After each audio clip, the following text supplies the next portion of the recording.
nosotros en cabina nuestro querido doctor César López. Hoy, Día Mundial de la Endometriosis, es un programa que vamos a dedicar para hablar detalladamente de esta patología. Buenos días, doctor. Bienvenido una vez más a Cátedra Médica. Buenos días, Liz. Muy buenos días. Gracias por hoy, Día Internacional de la Endometriosis, dedicarnos este tiempo a los que nos preocupamos por esta patología. Y después de oír a tu anterior expositora, de verdad que todo está muy bien armado en este programa. Los felicito, de verdad que sí, los felicito. Gracias, doctor, y gracias por tener siempre esa buena disposición de venir a colaborarnos, de venir a aportar desde sus conocimientos a esa educación que buscamos lograr a través de este espacio. Y escuchando el testimonio de Jennifer, sin duda, la endometriosis es una patología que quizás es subestimada, subdiagnosticada, y esto provoca que la calidad de vida de las mujeres que tienen que vivir con esta enfermedad se vea afectada, que se desesperen en la búsqueda de ese diagnóstico oportuno y en ese tratamiento que necesitan para poder volver a vivir normalmente como debería ser. Entonces, por eso nosotros vamos a dedicar lo que resta de programa para poder hablar detalladamente de esta patología, y como esto es una cátedra, doctor, comenzar conceptualizando. Cuando hablamos de endometriosis, ¿de qué hablamos? ¿Cuáles órganos se ven afectados? Bueno, hablar de endometriosis es hablar de tejido endometrial que está creciendo fuera de lo habitual, de donde debe estar. ¿Dónde debe estar el tejido endometrial? En la parte interna del útero, la parte que se descama cada mes por la menstruación, es parte importante de eso que se llama endometrio. Cuando ese tejido crece fuera de donde debe estar, que es en el útero, el crecimiento de este es el que da origen a la endometriosis. Crecimiento de tejido endometrial fuera del útero. ¿Dónde puede crecer endometrio? Lo más habitual es que lo veamos creciendo en contacto con peritoneo, que es la membrana que cubre por dentro todas las estructuras orgánicas de los órganos internos que tiene la persona en el abdomen. Eso es peritoneo. Ahí hay siembra en peritoneo. También hay siembras cercanas que pueden irse a vagina, a fondo de vagina, a la cúpula vaginal, que se va al ovario, que es el órgano efector de producir estrógeno, progesterona, hormonas. El ovario forma parte de él. Que puede estar en una incisión, en una herida, producto de una cirugía previa que se hizo, y se siembra, sin querer el médico, siembra tejido endometrial fuera de la cavidad, en la pared uterina. Es endometriosis de pared, existe. Y hemos tenido casos, aunque gracias a Dios no tan frecuentes, de mujeres que hacen todo un episodio de cefalea migrañosa intensa por crecimiento tan lejanos del útero como en cerebro. Uy, entonces, estamos hablando de una patología, mis amigos, que nos escuchan y nos ven, que está repercutiendo con una de las cosas peores que tiene que recibir el ser humano, que es dolor. Entonces, a esto de dolor asociado a una patología muy exclusiva de mujeres, hay que tomarlo en cuenta, porque el dolor que se corresponde con dolor que empieza antes de la menstruación, que se extiende durante la menstruación y a veces más allá, tiene muchas secuelas, y una gente con dolor no rinde ni en el trabajo, ni en la escuela, ni en su vida diaria, ni en su familia. Doctor, yo quiero que nos detengamos aquí. Espere un momento. Sí. Porque el tema de ese dolor incapacitante que sufren muchas mujeres cuando tienen el periodo menstrual se normaliza mucho. Y usted lo está mencionando como un punto de partida para sospechar que esa paciente puede tener endometriosis. Entonces, la menstruación no debe doler, doctor. En condiciones normales, la menstruación duele, molesta, pero no incapacita a la gente. Una dolor menstrual se llama dismenorrea. Dismenorrea es el dolor menstrual. Entonces, cuando un dolor menstrual incapacita a la gente, tiene que entenderse que no es normal. Cuando un dolor en la relación imposibilita la relación, tiene que entenderse que no es normal.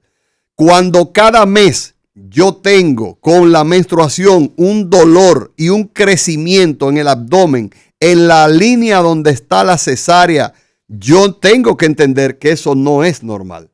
Entonces, son 3 ejemplos que estoy dando de por qué pensar en que hay una patología que tengo que saber cuál es, que generalmente puede asociarse a esta que hoy hablamos y que celebramos su día, que es endometriosis. Sí. Entonces, un dolor incapacitante menstrual en una mujer que antes no tenía dolor menstrual, tengo que pensar en dismenorrea de tipo endometriósico. ¿Por qué?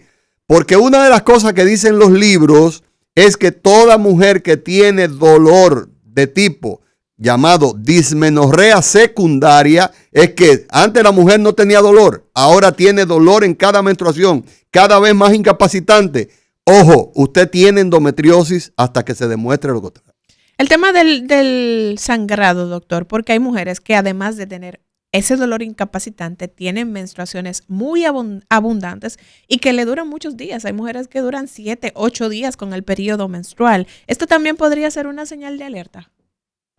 Podría ser, pero más que todo, eso se llama una patología de sobreproducción de estrógenos que lleva a un engrosamiento endometrial, que pudiera ser una hiperplasia endometrial, que pudiera ser también por otro tipo de sangrado que se llaman disfuncionales. Pero en relación a tu pregunta, ahora quiero asociarlo con mujeres que tenían menstruaciones normales, de duración y de cantidad de días, y los ciclos eran normales. Ahora la mujer tiene ciclos cortos, abundantes y dolorosos. Es endometriosis hasta que se demuestre lo contrario. Excelente. Cortos, dolorosos y abundantes. Piensen en endometriosis. Cambios en el patrón menstrual.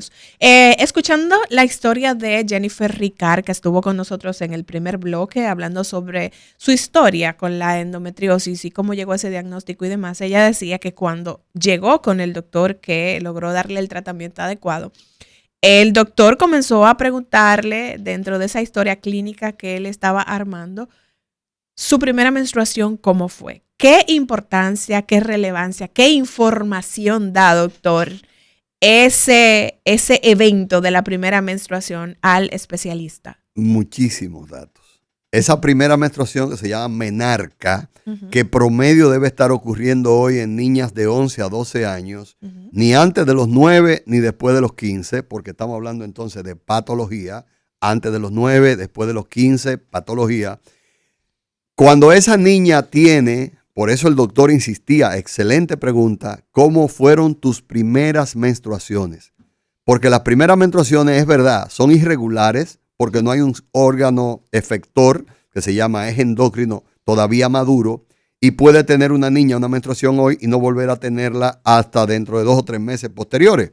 Pero hay una característica fundamental, es preguntar, ¿fue dolorosa esa menstruación? ¿Fueron todas tus menstruaciones dolorosas hasta hoy? ¿Y qué hay de importancia en esto para asociarlo con la patología que hoy mencionamos, endometriosis? Es que esa niña tuvo menstruaciones sin dolor y de repente empieza teniendo dolores en la menstruación cada vez más intensos. Una menstruación que duele cada vez más es sinónimo de patología y hay que diagnosticarla a tiempo. Porque si usted tuvo menstruaciones no dolorosas sin haber ningún evento de que tuvo pérdidas, que tuvo abortos, que tuvo alguna patología diagnosticada, no tiene por qué ahora usted tener menstruaciones dolorosas. Es lo que mencionaba ahorita. Dismenorrea secundaria, que es como se llama, el aparecer dolor menstrual después de haber tenido un ciclo menstrual normal toda su vida, significa que usted está padeciendo lo más probable una patología y hay que pensar en endometriosis.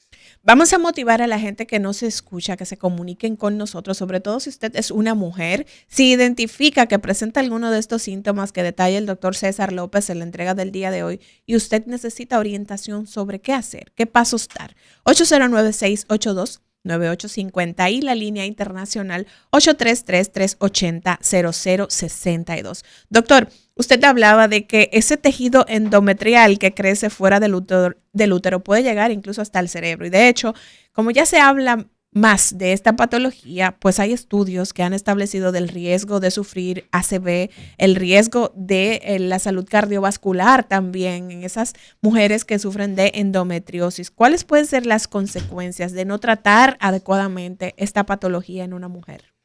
Mira, las consecuencias van desde el simple dolor la imposibilidad de tener relaciones porque empiezan siendo dolorosas las relaciones sexuales, pero llega un momento en que se hace imposible de sostener relaciones. Hay otra cosa que puede pasar, es que la mujer tenga dolor al defecar, al tener necesidad de ir a evacuar al baño, también se le hace dolor. Y esas son endometriosis que están localizadas en la pelvis. Okay. Pero ahí viene otra, que es la infertilidad, la incapacidad de esa mujer reproducirse, porque dentro de los sitios que crece tejido endometrial y dañan tejido, están las trompas de falopio, por donde debe venir el óvulo a ser fecundado para después implantarse a nivel de la cavidad uterina y dar lugar a un embarazo normal. Pero ahora aumentan las posibilidades también de embarazo ectópico. O sea, no solamente la mujer tiene problemas para embarazarse, es que si se embaraza puede ser un embarazo fuera de su centro normal, que es el útero. Entonces hay una cantidad de patologías que se asocian. Dentro de las teorías que se hablan, hay una que se habla de migración trofoblástica, o sea, de endometrio que va a través de los vasos sanguíneos a implantarse lejos del útero. Y ahí vienen los efectos vasculares que usted menciona ahora en la introducción de su pregunta. Yo puedo tener alteraciones vasculares y empezar a tener vasculopatías, como se llama, o sea, problema vascular a cualquier nivel, porque todos los órganos van irrigados por circulación.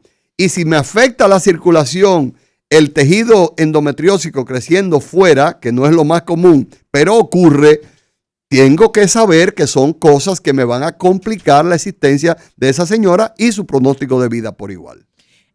Cuando mencionaba el tema de la infertilidad, doctor, hay muchas mujeres que están en esa lucha constante por quedar embarazadas y quizás el no tener ese diagnóstico de endometriosis, que puede ser la causa de esa infertilidad, pues puede llegar hasta causar frustración en algunas mujeres. Muchas de ellas reciben el diagnóstico justamente porque andan buscando embarazarse y por ese diagnóstico de infertilidad, entonces llega el otro diagnóstico de endometriosis. Es correcto. Muchas veces la endometriosis la encontramos porque andamos buscando un problema de fertilidad. Lo peor aún, y por eso quiero llamar la atención a tantos ginecólogos jóvenes que yo sé que escuchan este programa y a muchos que están en las residencias haciendo formación para hacer ginecostetras mañana, es sobre la parte primaria que he insistido y vuelvo a insistir. Dolor menstrual secundario, que o sea, que tenías menstruaciones normales y ahora tiene dolor menstrual intenso, cada vez más intenso. Primera patología a descartar o a pensar es endometriosis. Te redacto una historia. Sí. 1995, Centro de Fertilidad y Reproducción Humana, Avenida Bolívar 804. Doctor Elías Rosario, un maestro de la obstetricia y ginecología latinoamericana y dominicana.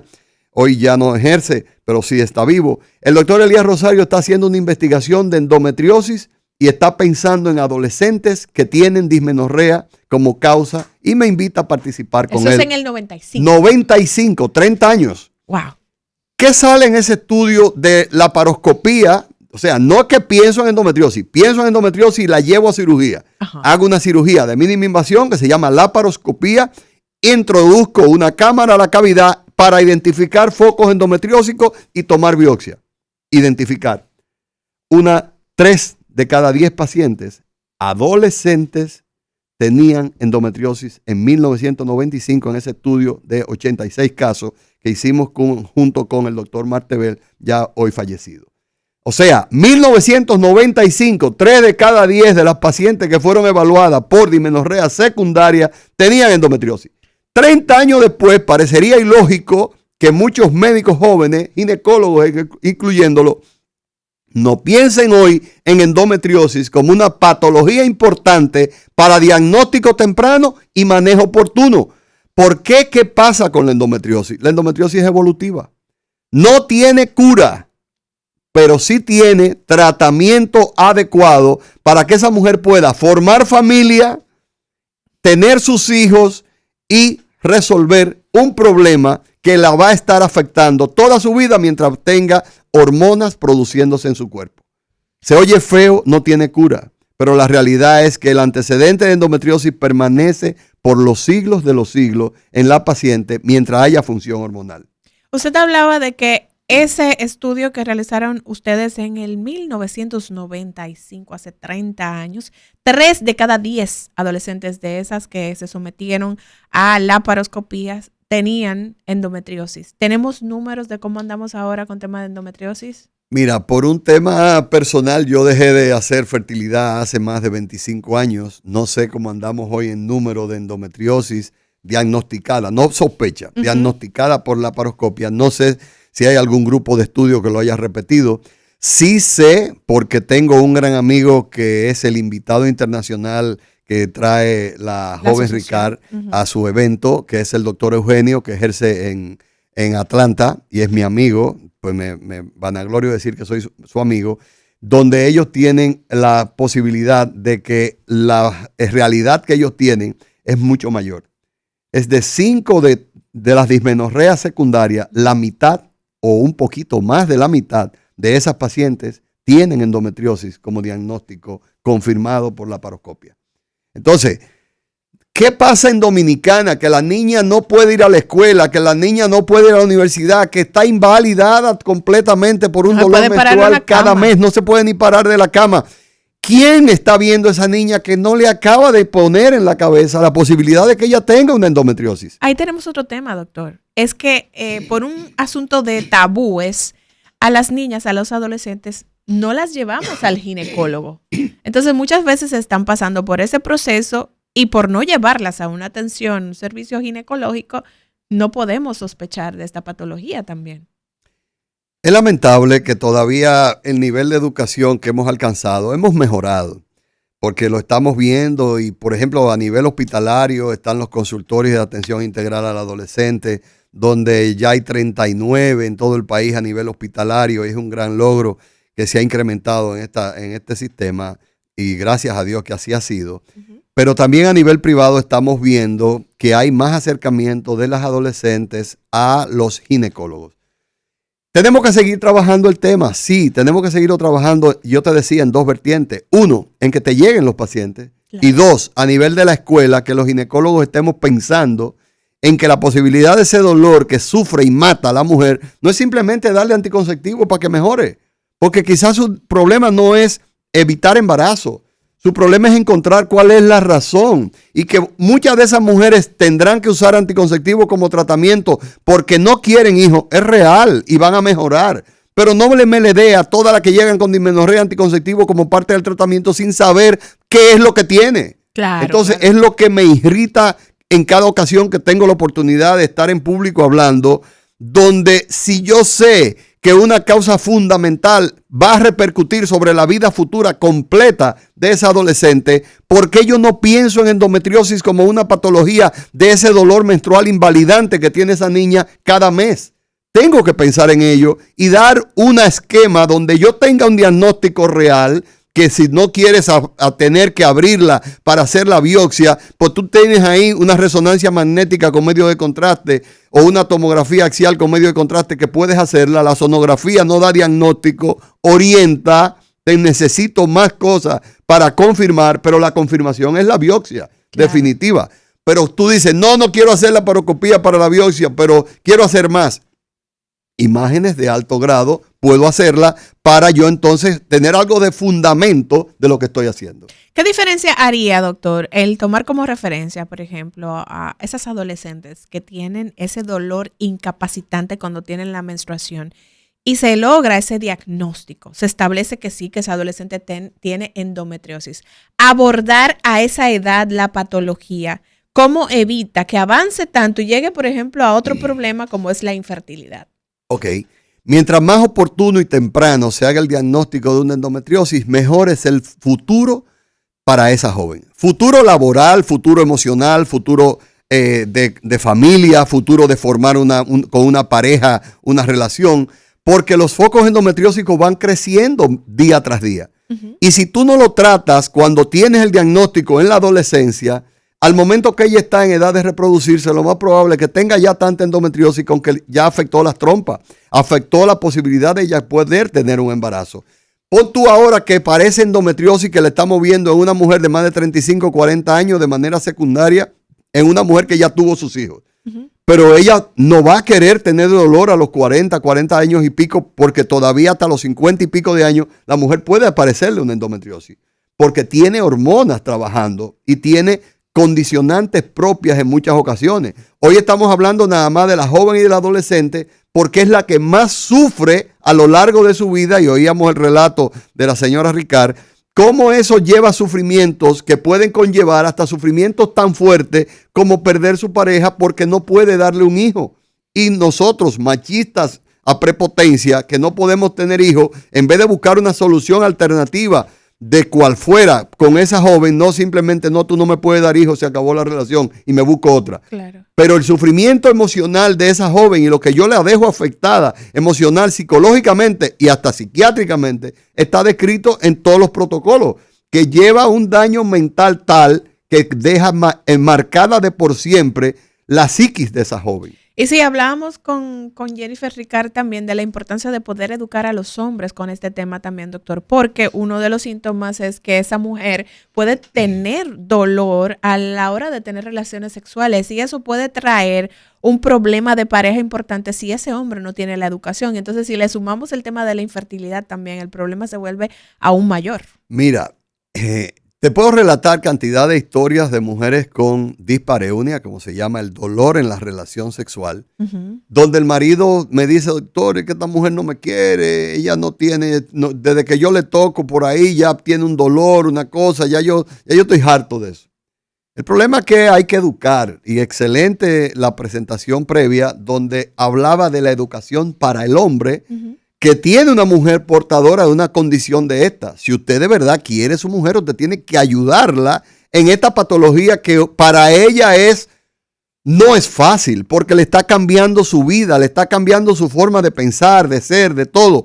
Entonces necesita alguien en su entorno, que mejor que usted, que es el compañero, de tener esa paciencia, porque no es que no puede tener relaciones, puede tenerla, pero con cierto cuidado, ciertas limitaciones, que usted tiene que ser parte de eso y comprender esas situaciones que su pareja hoy vive. Póngase en el ejemplo que mañana puede ser usted el que tenga un problema serio y serio que puede repercutir de manera sexual como una impotencia, porque nos creemos súper machitos hasta que no vemos el problema. Usted puede ser el impotente mañana y su mujer va a tener que soportarlo a usted. ¿Y por qué ahora que ella no puede, usted no puede soportarla a ella? Tenemos que trabajar mucho este ego macho que nos aborda como latinos supermachos que somos y ver cómo cambiamos esta costumbre y esta cultura de la que nos han dejado una herencia, pero de la que estamos poco dispuestos a participar en educarnos. Claro, es así. Una interesante conversación la que tenemos en el día de hoy aquí en Cátedra Médica, Día Mundial de la Endometriosis,